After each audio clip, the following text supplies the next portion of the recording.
Coucou tout le monde!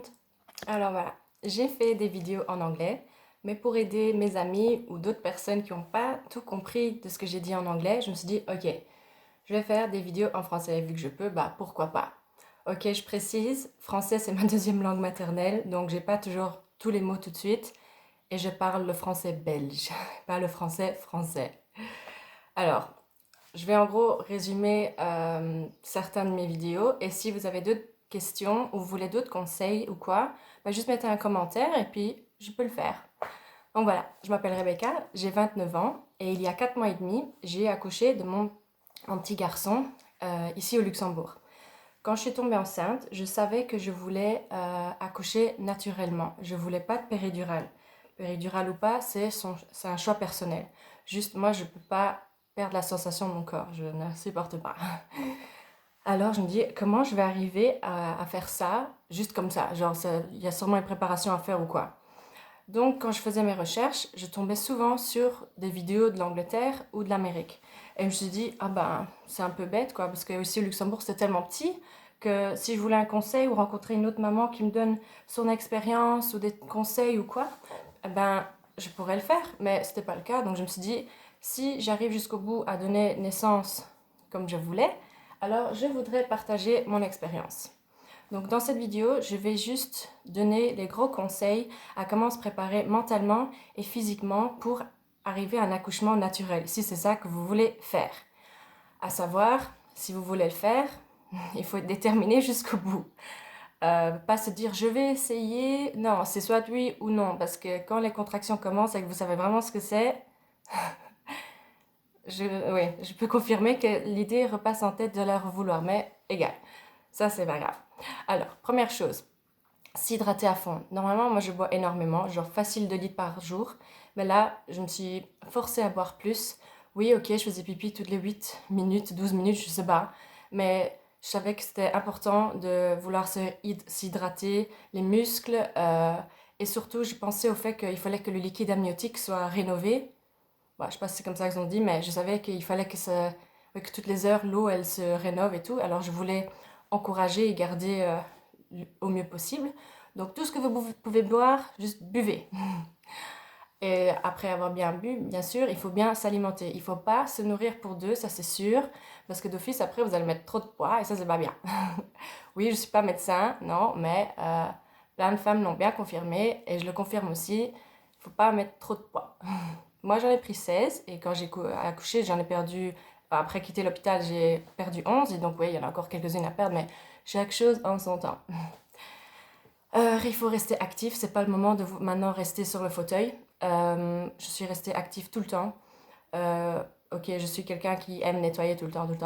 Donc ça, c'était déjà une chose, mais nous ici où j'habite, on a une grande pente, donc je faisais en sorte de bien monter, descendre, surtout pour aider pour le bassin et en faire en sorte, surtout vers la fin, que la gravité fasse les choses. J'avais aussi mon bal de yoga, donc j'étais tout le temps, à partir de la genre 34e semaine, j'étais tout le temps dessus. Toujours genre bounce, bounce, bounce, je sais pas comment on dit. Faire les rotations pour, oui, pour bien aider les hanches et tout ça.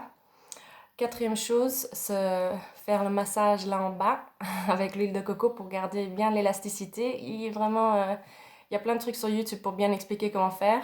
Mais effectivement, à partir de vers la fin, je faisais genre 2 fois par jour. Vraiment l'huile, écarter le plus possible.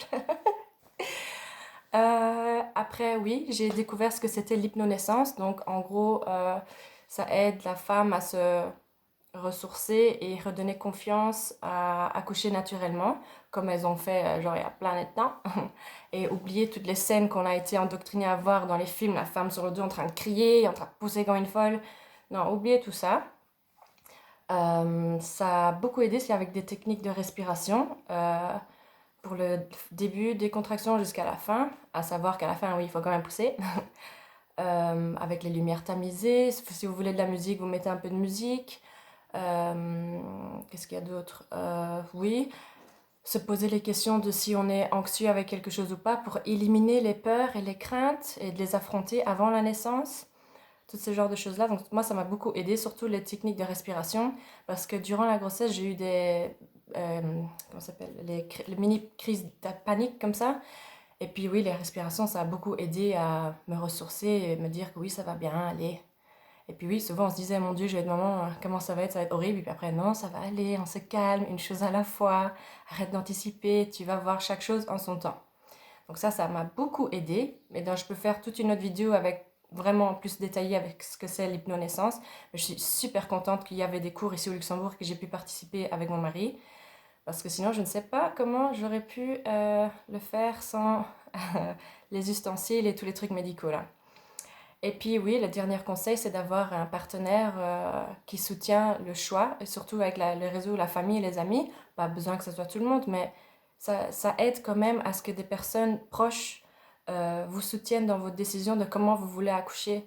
Moi, j'avais un plan et tout, et les sages-femmes, les infirmières, elles ont toutes respecté. J'ai pas eu d'épisiotomie, je sais pas comment ça s'appelle, pas eu les points de suture, j'ai pas eu péridurale, j'ai pu faire dans l'eau. Euh, Mon mari m'a à fond soutenu, ma famille m'a soutenu.